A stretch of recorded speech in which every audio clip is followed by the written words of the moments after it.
अब मैं आपको पद्य खंड में से कविता 5 करवाऊंगी। कविता का नाम है घर की याद और कवि का नाम है भवानी प्रसाद मिश्र।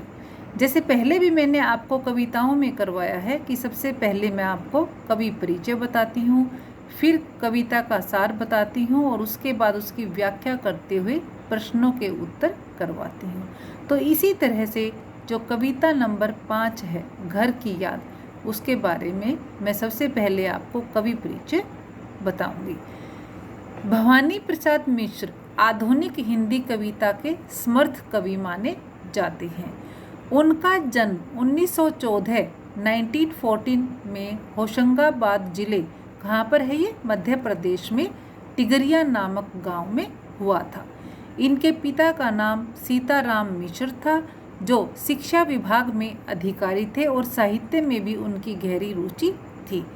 भवानी जी को हिंदी, संस्कृत तथा अंग्रेजी तीनों भाषाओं पर पूरा अधिकार प्राप्त था।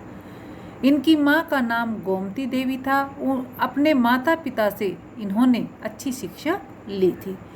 इन्होंने हाई स्कूल की परीक्षा होशंगाबाद से पास की थी।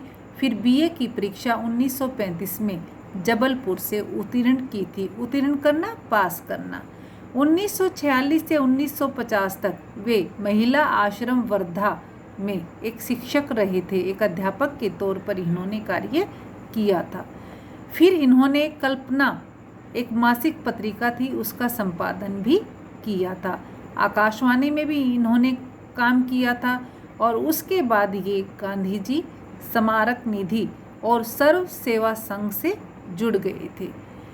इनका जो बचपन था वो मध्य प्रदेश के गांव में बीता था। ये जो प्राकृतिक सौंदर्य है उनके प्रति इनका गहरा आकर्षण था और जो इनकी कविताएं थी उनमें सतपुड़ा अंचल, मालवा, मध्य प्रदेश के जो प्राकृतिक वैभव हैं उनका चित्रण मिलता है। ये गांधी जी से गहरे रूप से जुड़े रहे थे। इनके बाद इनकी रचनाएं आती हैं।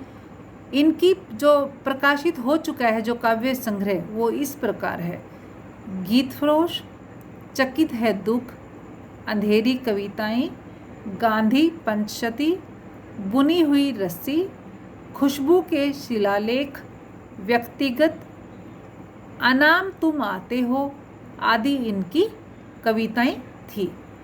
अब जो गीत फरोश है वह इनका सबसे पहला काव्य संकलन है और इनकी जितनी भी कविताएं हैं उनमें से अधिकतर जो कविताएं हैं वे प्रकृति से जुड़ी हुई हैं। अब इनमें जो इनकी एक कविता है चकित है दुख, उसमें आस्था और मनुष्य कैसे द्वंद्व में रहता है, दुख में रहता है, उसके बारे में बताया गया है। फिर 1971 में भी बुनी हुई रस्सी इनका काव्य संकलन प्रकाशित हुआ था और 1972 में 1972 में इनको साहित्य अकादमी पुरस्कार से सम्मानित किया गया था। फिर आपातकाल आया था, जैसे आजकल लॉकडाउन है उसी तरह से उस समय आपातकाल था 1975 टू 1977। उस समय इन्होंने काफ़ी कविताएं लिखी थी, जिनमें से एक प्रमुख है त्रिकाल संध्या। तो ये इन्होंने उस समय में लिखी थी। अब तक मैंने आपको इनकी रचनाओं के बारे में बताया है। अब मैं आपको इनकी साहित्यिक विशेषताएं बताऊंगी।